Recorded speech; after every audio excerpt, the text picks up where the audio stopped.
ಮಾತೃದೇವೋಭವ, ಪಿತೃದೇವೋಭವ, ಆಚಾರ್ಯ ದೇವೋಭವ. ಇದು ಸುಮ್ಮನೆ ರೈಮಿಗೋಸ್ಕರ ಬರೆದದ್ದಲ್ಲದು, ಅರ್ಥ ಇಟ್ಕೊಂಡು ಬರೆದದ್ದು. ಮೊಟ್ಟ ಮೊದಲು ನೀವು ಪ್ರೀತಿ ಮಾಡಬೇಕಾದದ್ದು, ಗೌರವ ಕೊಡಬೇಕಾದದ್ದು ತಾಯಿಗೆ, ಮಾತೃದೇವೋಭವ.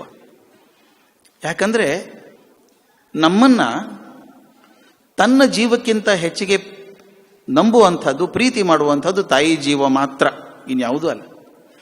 ಮಕ್ಕಳಿಂದ ಏನೇನೂ ಅಪೇಕ್ಷೆ ಮಾಡದೆ ಎಲ್ಲವನ್ನು ಕೊಡುವಂತಹ ಜೀವ ತಾಯಿ. ಜನಪದದಲ್ಲಿ ಹೇಳ್ತಾರೆ, ಮಗು ಹುಟ್ಟಿದಾಗ ಮುಷ್ಟಿ ಮುಚ್ಕೊಂಡು ಹುಟ್ಟಿರ್ತಂತೆ. ಮಗು ಹುಟ್ಟಿದಾಗ ಮುಷ್ಟಿ ಮುಚ್ಕೊಂಡಿರುತ್ತೆ, ತಾಯಿ ಮುಷ್ಟಿ ಬಿಚ್ತಾಳಂತೆ.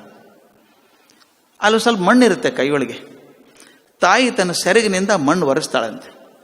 ಕಣ್ಮುಂಚು ಚಿತ್ರ ಬರ್ಬೇಕು ನಿಮಗೆ. ಲಕ್ಷ ಕೆಲಸ ಮಾಡ್ತಾಳಾಕಿ ಈ ಮನುಷ್ಯನ್ ಮಾಡ್ಬೇಕಾದ್ರೆ, ಆದ್ರ ಮೊದಲನೇ ಕೆಲಸ ಕೈ ಮಣ್ಣು ಒರೆಸ್ತಾಳಂತೆ. ಆ ಜಾನಪದ ಕವಿ ಹೇಳ್ತಾನೆ, ತಾಯಿ ಮಣ್ಣು ಒರೆಸ್ತಾಳಲ್ಲ ಹಂಗ ಇದ್ದು, ಇದರ ಋಣ ಎಂದೂ ತೀರ್ಸೋಕ್ ಸಾಧ್ಯ ಇಲ್ಲ ಅಂತ. ದೊಡ್ಡವರಾದ್ಮೇಲೆ ನಿಮ್ಮ ಮೈ ಮೇಲಿನ ಚರ್ಮ ತೆಗೆದು ತಾಯಿಗೆ ಕಾಲಿನ ಚಪ್ಪಲಿ ಮಾಡಿದ್ರು ಕೂಡ ಬರೀ ಮಣ್ಣು ಒರೆಸಿದ ಋಣ ಮುಗಿಯಲ್ಲ ಅಂತ, ಉಳಿದದ್ದಂತ ಬಿಟ್ಬಿಡಿ. ಅದಕ್ಕೆ ಮಾತೃದೇವೋಭವ.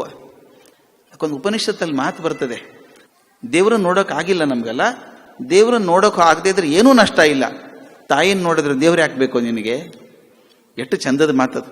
ತಾಯಿನ ನೋಡಿದವ್ರು ದೇವ್ರು ನೋಡೋದು ಬೇಕಾಗಿಲ್ಲ ಅಂತ. ಇದು ನಮ್ಮ ಪರಂಪರೆ. ತಾಯಿನ ಗೌರವಿಸಬೇಕು ಅಂತ ಹೇಳಿ ಅದಕ್ಕೆ ಮಾತೃದೇವೋಭವ.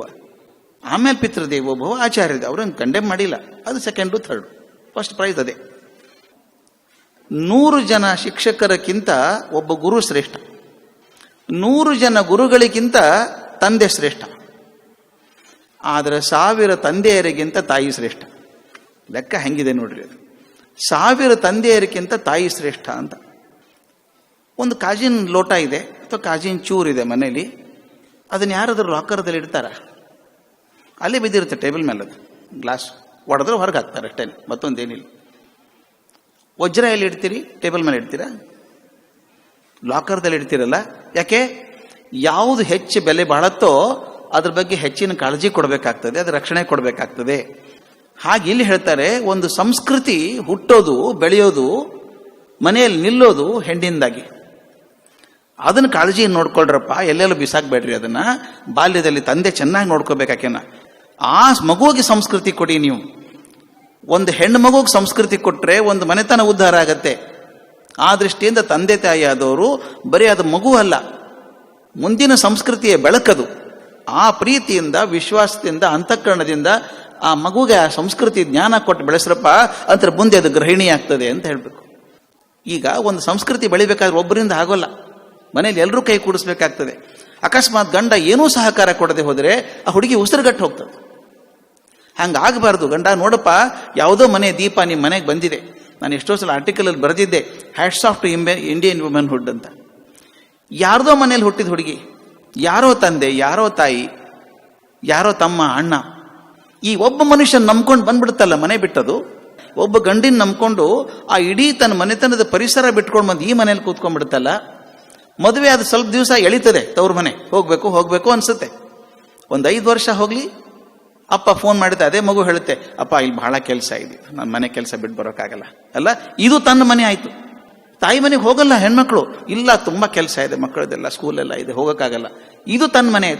Is it not emotional grafting? ನಾವು ಕಸಿ ಮಾಡೋದು ಅಂತ ಹೇಳ್ತೀವಲ್ಲ, 2 ಮರ ಜೋಡಿಸಿದಾಗ ಕಸಿ ಆಯ್ತು ಅಂತ ಹೇಳ್ತೀವಲ್ಲ, ಇದು ಇಮೋಷನಲ್ ಗ್ರಾಫ್ಟಿಂಗ್ ಅಲ್ವಾ? ಎಲ್ಲೋ ಬೆಳೆದಂಥ ಮಗು ಯಾವುದೋ ಮನೆಗೆ ಬಂದು ಅದು ತನ್ನ ಮನೆ ಅಂತ ನಂಬ್ಕೊಳ್ಳೋದಿದೆಯಲ್ಲ.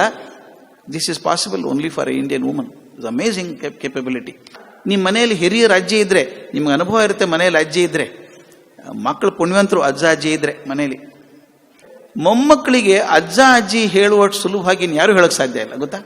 ತುಂಬಾ ಸಲಿಗೆ, ಇಬ್ಬರಿಗೂ ಫ್ರೀ ಇರ್ತಾರೆ ಅವರು, ಇಬ್ರಿಗೂ ಅಂಡರ್ಸ್ಟ್ಯಾಂಡಿಂಗ್ ಇರ್ತದೆ. Because we are lost in the art of survival. ನೌಕರಿ, ಓಡಾಟ ಇದರಲ್ಲಿ ಇರ್ತೀವಿ ನಾವು. ಸಾಕಷ್ಟು ಅರ್ಥ ಆಗೋದು ಅದು ಅಜ್ಜಿಗೆ ಮತ್ತು ಮೊಮ್ಮಕ್ಕಳಿಗೆ ಅರ್ಥ ಆಗೋದು. ಅಜ್ಜಿ ಮಾಡೋದೆಲ್ಲ ಮೊಮ್ಮಕ್ಕಳಿಗೋಸ್ಕರ ಅಂತ. ಆ ಸಂಸ್ಕೃತಿ ಕೊಡೋದು. ಅಜ್ಜಿ ಕತೆ ಹೇಳ್ತಾಳೆ. ಈಗ ಸ್ವಲ್ಪ ಬದಲಿ ಆಗಿದೆ ಬೆಂಗಳೂರಲ್ಲಿ, ಉಳ್ಕಿ ಕಡೆ ಹೆಂಗಿದೆ ಗೊತ್ತಿಲ್ಲ. ನಮ್ಮ ಅಜ್ಜಿಂದ್ರೆಲ್ಲ ಕತೆ ಮರ್ತಿದ್ದಾರೆ ಈಗ. ಎಲ್ಲ ಸೀರಿಯಲ್ ನೋಡಿ ನೋಡಿ ನೋಡಿ ಆ ಸೀರಿಯಲ್ ಕಥೆನೇ ಬರ್ತಾವೆ ಬಾಯಿಗೆ. ಇನ್ನೊಂದು ನಾವು ದಯವಿಟ್ಟು ಗಮನಿಸಬೇಕಾದದ್ದು, ನಮ್ಮ ಭಾರತೀಯ ಸಂಸ್ಕೃತಿಯಲ್ಲಿ ಸ್ತ್ರೀ ದೇವತೆಗಳಿಗೆ ಬಹಳ ಮುಖ್ಯ ಕೊಟ್ಟಿದೆ. ನನ್ನ ಎದುರಿಗೆ ಕಾಳಿ ಚಿತ್ರ ಇದೆ ಅಲ್ಲಿ ನೋಡಿ. ಚಾಮುಂಡೇಶ್ವರಿ ಆ ನರಕ ಇವನ್ ಕೊಲ್ಬೇಕಾಯ್ತು, ಮಹಿಷಾಸುರನ ಕೊಲ್ಬೇಕಾಯ್ತು. ರಾಕ್ಷಸ ಅವನು. ಯಾರಾದರೂ ಕೊಲ್ಬೋದಾಗಿತ್ತಲ್ಲ. 3 ಚಾಂಪಿಯನ್ಸ್ ಇದ್ದಾರೆ ನಮ್ಮಲ್ಲಿ, ವಿಷ್ಣು, ಬ್ರಹ್ಮ, ಶಿವ, 3 ಜನ. ಅವ್ರಂದ್ರಂತೆ ಅವ್ನು ಕೊಲ್ಲಕ್ಕಾಗಲ್ಲ, ನಾವು ವಿಶೇಷ ಶಕ್ತಿ ಬೇಕು. ಅವಾಗ ಏನು ಮಾಡಿದ್ರು, ಎಷ್ಟು ಚಂದ. ಅವರೇನು ಹೇಳ್ತಾರಂದ್ರೆ, ಇದಕ್ಕೊಂದು ಸ್ತ್ರೀ ಶಕ್ತಿ ಬೇಕು ಕೊಲ್ಬೇಕಾದ್ರೆ, ಮಹಿಷಾಸುರನ್ನು ಕೊಲ್ಬೇಕಾದ್ರೆ. ಎಲ್ಲ ದೇವತೆಗಳು ತಮ್ಮ ತಮ್ಮ ಶಕ್ತಿಯ ಒಂದು ಅಂಶವನ್ನು ಆ ತಾಯಿಗೆ ಕೊಟ್ಟರು. ನೋಡಿ ಎಷ್ಟು ಚೆನ್ನಾಗಿದೆ. ಈಶ್ವರ, ವಿಷ್ಣು, ಬ್ರಹ್ಮ ತಮ್ಮ ತಮ್ಮ ಶಕ್ತಿಗಳು, ಇವರಿಷ್ಟೇ ಅಲ್ಲ, ಎಲ್ಲ ದೇವತೆಗಳು ತಮ್ಮ ತಮ್ಮ ಶಕ್ತಿಯ ಒಂದು ಅಂಶವನ್ನು ಕೊಟ್ಟು ನೀನಿ ಕೊಲ್ಲು ಅಂತ ಹೇಳಿದರು. ತಾವೇ ತಗೋಬಹುದಾಗಿತ್ತಲ್ಲ, ಯಾಕೆ ಕೊಟ್ವಿ ಶಕ್ತಿಗಳನ್ನ ಅಂತ ಬರ್ತದೆ ಮಾತು. ಹೇಳ್ತಾರೆ, ಯಾವಾಗಲೂ ಕ್ಷಮೆಯ ಧರಿತ್ರಿ ಅಂತ. ಹೆಣ್ಮಕ್ಳಿಗೆ ಕ್ಷಮೆ ಅನ್ನೋದು ಬಹಳ ನ್ಯಾಚುರಲ್ ಆಗಿ ಬರುವಂಥದ್ದು, ಗಂಡಸರಿಗೆ ಬರಲಿಕ್ಕಿಲ್ಲ. ಆ ಕ್ಷಮೆ ಮಾಡಿ ಅವನು ಮೋಕ್ಷ ಕೊಟ್ಲು ಅವನಿಗೆ, ಮಹಿಷಾಸುರನಿಗೆ. ಅವನು ಕೊಲ್ಲೋದು ಕೆಟ್ಟ ಕೆಲಸಕ್ಕೆ ಪನಿಷ್ಮೆಂಟ್ ಇದೆ, ಆದರೆ ತಾಯಿ ಹೃದಯ ಅವನು ಹಾಗೆ ಬಿಡಬೇಡಿ, ಅವನ್ನ ಎಲ್ಲಾದ್ರೂ ಮೋಕ್ಷ ಕೊಡಿ ಅವನಿಗೆ. ಇದು ತಾಯಿ ಹೃದಯ ಇರಲಿ ಅಂತ ಹೇಳಿ ಮಾಡಿಸಿದಂಥದ್ದು. ಅದಕ್ಕೆ ನಮ್ಮ ಕಾಳಿಯಾಗಲಿ, ಚಾಮುಂಡಿ ಆಗಲಿ, ಆಕೆ ಎಲ್ಲ ದೇವತೆಗಳ ಶಕ್ತಿಗಳನ್ನು ಬೆಳೆಸ್ಕೊಂಡವಳು, ಅವ್ರು ಕೊಟ್ಟವ್ರು. ಹಾಗೆ ನಮ್ಮ ಉಪನಿಷತ್ ಕಾಲದಲ್ಲಿ ಯಾಜ್ಞವಲ್ಕ್ಯ ಋಷಿಗಳಿಗೆ 2 ಹೆಂಡಂದ್ರು, ಮೈತ್ರೇಯಿ ಮತ್ತು ಗಾರ್ಗಿ ಅಂತ. ಯಾಜ್ಞವಲ್ಕರು ನಾನು ಹೋಗ್ತೀನಿ, ನಾನು ತಪಸ್ಸಿಗೆ ಹೋಗ್ತೀನಿ ಅಂದರು. 2 ಹೆಂಡಂದ್ರು ಕರೆದು ಪಾರ್ಟಿಷನ್ ಮಾಡಿಬಿಡ್ತೀನಿ ಪ್ರಾಪರ್ಟಿ. ಗಾರ್ಗಿ ಅಂದ್ಲು ಪರವಾಗಿಲ್ಲ ಅಂದ್ಲು, ಮೈತ್ರೇಯಿ ಪರವಾಗಿಲ್ಲ ಅಂದ್ಲು. ಆಗ ಗಾರ್ಗಿ ಪ್ರಶ್ನೆ ನೋಡಿ, ನೀವೆಲ್ಲಿ ಹೋಗ್ತೀರಿ ಅಂತ ಕೇಳಿದ್ಲು. ತಪಸ್ಸಿಗೆ ಹೋಗ್ತೀನಿ ಅಂದ. ಯಾಕೆ? ನಂಗೆ ತೃಪ್ತಿ ಸಿಗ್ತದೆ ಅಂದ.